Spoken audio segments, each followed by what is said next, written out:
दोस्तों आज हम एक ऐसे होम्योपैथिक मेडिसिन के बारे में बात करने जा रहे हैं जो कि most commonly used snake remedy है। सुरुकुकु स्नेक के पॉइजन से बनता है। लेफ्ट साइडेड रेमेडी है। ब्लीडिंग के लिए बहुत ही ज़्यादा इफेक्टिव मेडिसिन है।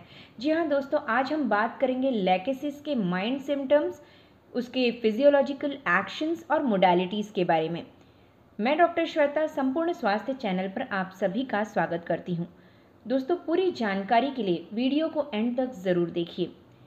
दोस्तों आइए जानते हैं इसके फिजियोलॉजिकल एक्शन के बारे में, यानी कि बॉडी के किन पार्ट्स को यह अफेक्ट करता है। फर्स्ट ये ब्रेन को अफेक्ट करता है। जब यह ब्रेन को अफेक्ट करता है तो पेशेंट कोमा में चला जाता है, या फिर अगर सेंसरी नर्व डैमेज होता है तो पैरालिटिक अटैक आता है। ब्लड को जब यह अफेक्ट करता है तो रैपिड डिकम्पोजिशन होता है जिसकी वजह से ब्लीडिंग होता है। स्किन को जब यह अफेक्ट करता है तो गैंग्रीन फॉर्म होता है या फिर ब्लीडिंग होता है। वेगस नर्व को जब अफेक्ट करता है तो उसमें वॉमिटिंग सेंसेशन होता है।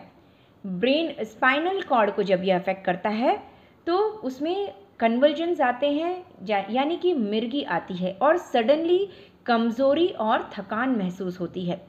जब यह ग्लैंड्स को अफेक्ट करता है तो उसमें फैटी डिजनरेशन होता है। फीमेल पार्ट्स को जब यह अफेक्ट करता है तो फीमेल में स्कैंटी मेंसेस होते हैं और पीरियड डिले हो जाता है, जिसकी वजह से फीमेल्स को बहुत ज़्यादा प्रॉब्लम होता है। आइए जानते हैं इसके मोडालिटीज़ के बारे में।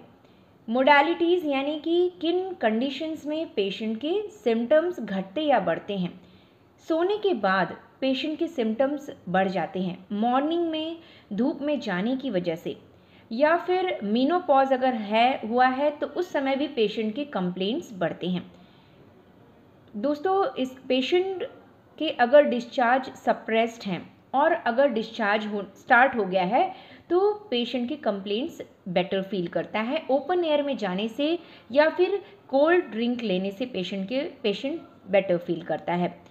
जैसे कि सप्रेस्ड डिस्चार्ज से मतलब होता है कि यानी कि अगर पीरियड्स सप्रेस हो गया है और फिर वह स्टार्ट हो गया है तो उस समय पेशेंट बेटर फील करता है।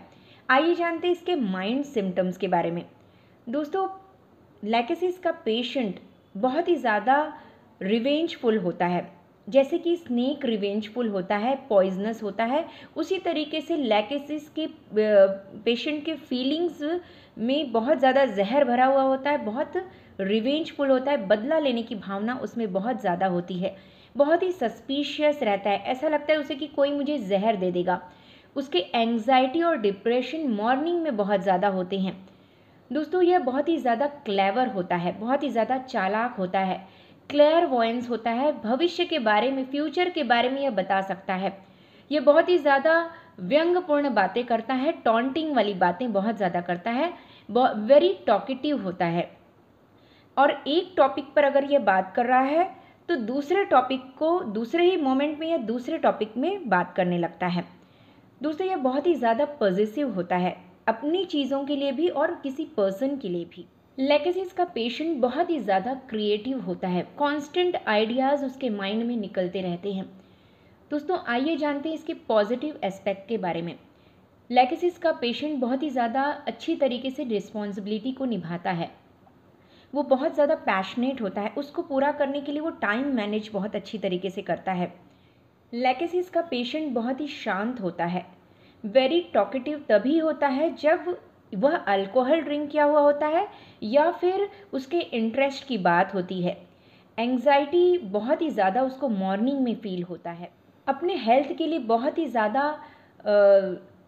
ज़्यादा कॉन्शियस रहता है, स्पेशली हार्ट और कैंसर के बारे में। दोस्तों आइए जानते हैं इसके कॉन्स्टिट्यूशन के बारे में।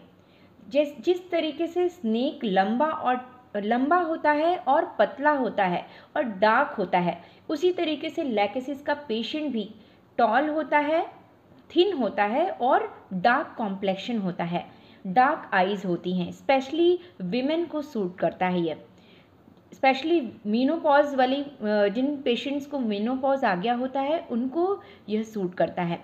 आइए जानते हैं इसके डोसेज के बारे में। लैकेसिस 200 आपको 2 ड्रॉप्स डायरेक्टली ऑन टंग लेना है या फिर अगर आप उसे पिल्स फॉर्म में ले रहे हैं तो 4 पिल्स 4 टाइम्स अ डे लेना है। दोस्तों मैं अपनी अगली वीडियो में आपको head symptoms, fever and skin, female symptoms, throat symptoms में के बारे में बताऊंगी और क्लिनिकल कंडीशंस के बारे में बताऊंगी कि लैकेसिस इन सब चीज़ों में किस तरीके से काम करता है। Thank you so much.